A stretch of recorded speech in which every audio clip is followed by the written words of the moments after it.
Assalamualaikum warahmatullahi wabarakatuh. Kami kelompok 12 yang beranggotakan saya sendiri, Weli Angga Pratama, dan kedua rekan saya yaitu Ayu Fitriani dan Raindra. Kali ini, kami kelompok 12 akan menampilkan sebuah materi yang berjudul tentang konsep etika bisnis yang berkaitan dengan stakeholder perusahaan. Pengertian konsep etika bisnis. Etika bisnis merupakan suatu bidang ilmu ekonomi yang terkadang dilupakan banyak orang. Padahal, melalui etika bisnis inilah seseorang dapat memahami suatu bisnis lainnya yang sulit sekalipun, sebagaimana bersikap manis, menjaga sopan santun, berpakaian yang baik, sampai bertutur kata. Semua itu ada meaningnya. Secara sederhana, etika bisnis dapat diartikan sebagai suatu aturan main yang tidak mengikat karena bukan hukum, tetapi harus dapat diingat dalam praktek bisnis sehari-hari. Etika bisnis dapat menjadi batasan setiap aktivitas bisnis yang dijalankan. Etika bisnis sangat penting mengingat dunia usaha tidak lepas dari elemen-elemen lainnya. Keberadaan usaha pada hakikatnya adalah untuk memenuhi kebutuhan masyarakat. Pengertian stakeholder. Stakeholder merupakan individu, sekelompok manusia, komunitas, atau masyarakat, baik secara keseluruhan maupun secara parsial, yang memiliki hubungan serta kepentingan terhadap perusahaan. Individu, kelompok maupun komunitas dan masyarakat dapat dikatakan sebagai stakeholder jika memiliki karakteristik seperti yang diungkapkan oleh Budimanto DKK tahun 2008, yaitu mempunyai kekuasaan, legitimasi, dan kepentingan terhadap perusahaan. Pihak yang berkepentingan atau stakeholder dalam perusahaan dapat terdiri dari 1. Pengusaha atau pemegang saham yang sehari-hari diwakili manajemen. 2. Para pekerja dan serikat pekerja. 3. Para pengusaha dan pemasok. 4. Masyarakat atau konsumen. 5. Perusahaan pengguna. 6. Masyarakat sekitar. 7. Pemerintah. Pengelompokan stakeholder berdasarkan kekuatan, posisi penting, dan pengaruh stakeholder terhadap suatu isu. Stakeholder dapat dikategorikan ke dalam beberapa kelompok, yaitu stakeholder primer, sekunder, dan stakeholder kunci.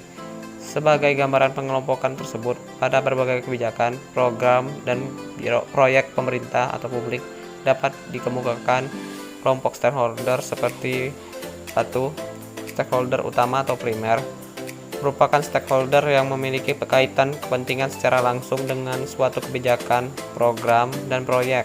Mereka harus ditempatkan sebagai penentu utama dalam proses pengambilan keputusan. 2. Stakeholder pendukung atau sekunder adalah stakeholder yang tidak memiliki kaitan kepentingan secara langsung terhadap suatu kebijakan, program, dan proyek, tetapi memiliki kepedulian atau concern dan keprihatinan sehingga mereka turut bersuara dan berpengaruh terhadap sikap masyarakat dan keputusan legal pemerintah. 3. Stakeholder kunci. Stakeholder kunci merupakan stakeholder yang memiliki kewenangan secara legal dan hal pengambilan keputusan. Stakeholder kunci yang dimaksud adalah unsur eksekutif sesuai levelnya, legislatif, dan instansi. Misalnya, stakeholder kunci untuk suatu keputusan untuk suatu proyek level daerah kabupaten.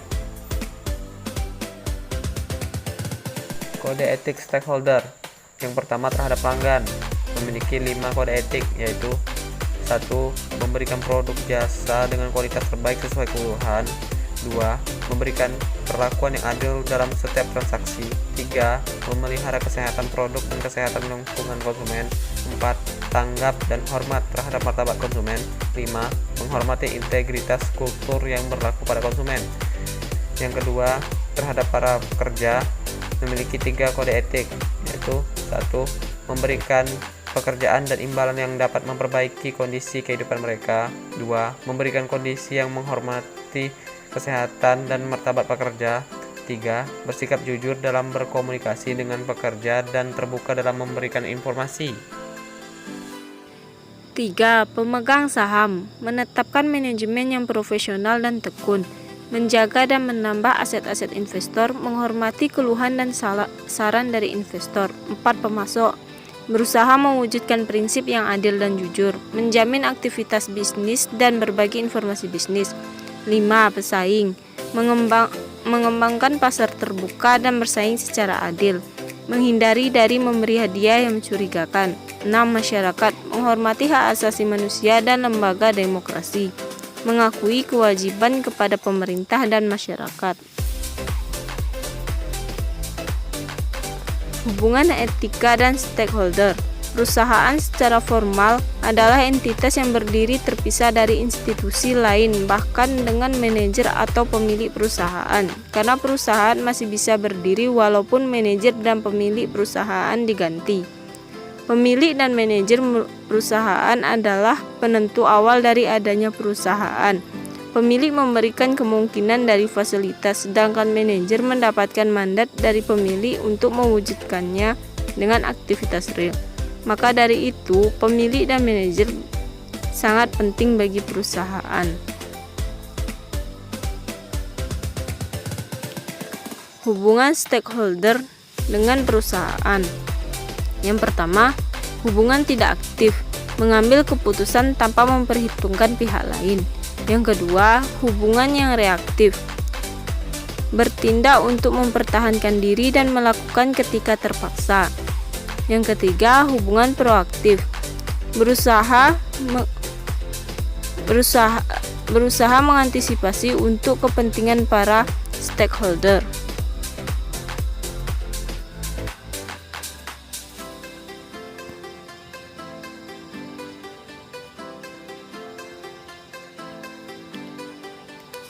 Peran stakeholder dalam perusahaan. Yang pertama, pemilik.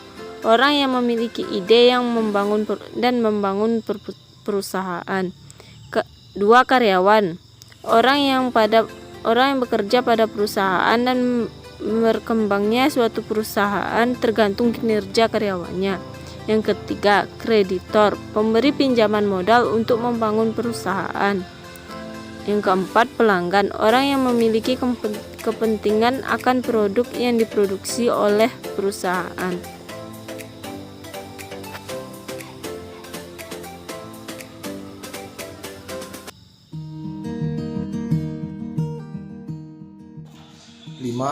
Pesaing kesuksesan perusahaan biasanya tergantung pada pengetahuan karyawan tentang pesaing dan peranan mereka dalam bisnis. 6. Pemerintah misalnya memiliki kekuasaan untuk memberikan perizinan dalam masyarakat yang masih ditandai dengan adanya KKN yang masih kuat. Bukan tidak mungkin kekuasaan pemerintah dalam memberikan perizinan dapat menggagalkan semua rencana yang disusun oleh perusahaan. Adapun yang ketujuh atau yang terakhir yaitu pemasok atau supplier. Pemasok adalah partner kerja dari perusahaan yang siap memenuhi ketersediaan bahan baku.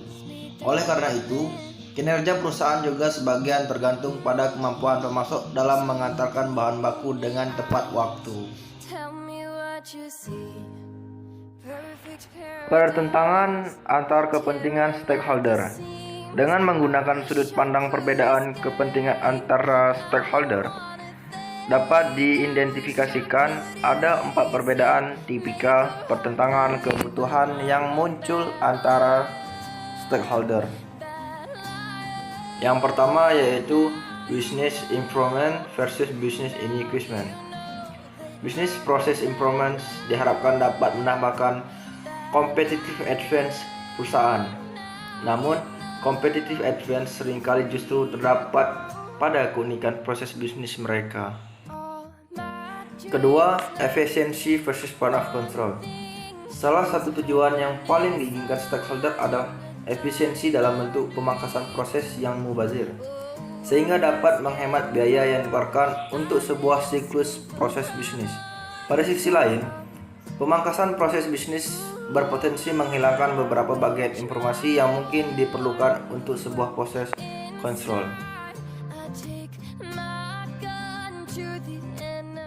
Ketiga, analisis versus data input. Untuk menghasilkan analisis yang tepat, terdapat faktor yang turut menentukan, yakni keakuratan dan kelengkapan data. Seberapa banyak dan seberapa jauh analisis dapat dilakukan berbanding lurus dengan seberapa kaya data yang dimiliki. Hal inilah yang sering menjadikan dilema dalam sebuah perusahaan. Kelengkapan data sering berarti lebih banyak data yang harus dimasukkan. Keempat, adanya teknologi versus konteks usefulness. Didorong oleh keinginan untuk menjual sebanyak mungkin, banyak vendor produk teknologi termasuk perangkat lunak memaksakan penggunaan sebuah produk terbaru tanpa memperhatikan ketersediaan dan kesiapan faktor-faktor pendukungnya. Faktor-faktor pendukung tersebut bisa berupa faktor yang bersifat teknis maupun sosial. Tanpa memperhatikan kesiapan faktor-faktor lainnya, akhirnya produk teknologi tersebut hanya menjadi barang pajangan yang tak diberi nilai tambah.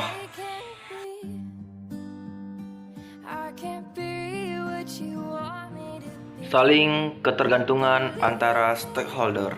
Dalam sebuah organisasi terdapat saling ketergantungan antara stakeholder satu dengan lainnya. Karena pada masa kini, stakeholder tidak terbatas pada mereka para pelaku dalam usaha bisnis, tetapi stakeholder tersebut juga mencakup pihak luar seperti masyarakat dan pemerintah. Hal ini dapat dijabarkan sebagai berikut. Pertama, kepentingan dari setiap pemangku kepentingan yang berbeda-beda. Kedua, kekuatan kekuasaan dari setiap pemangku kepentingan juga berbeda-beda. Artinya kekuasaan tidak dapat berpusat hanya pada satu stakeholder saja, melainkan pada masing-masing stakeholder. Ketiga, terjadinya perubahan signifikan dalam kepentingan dan kekuasaan stakeholder dari waktu ke waktu.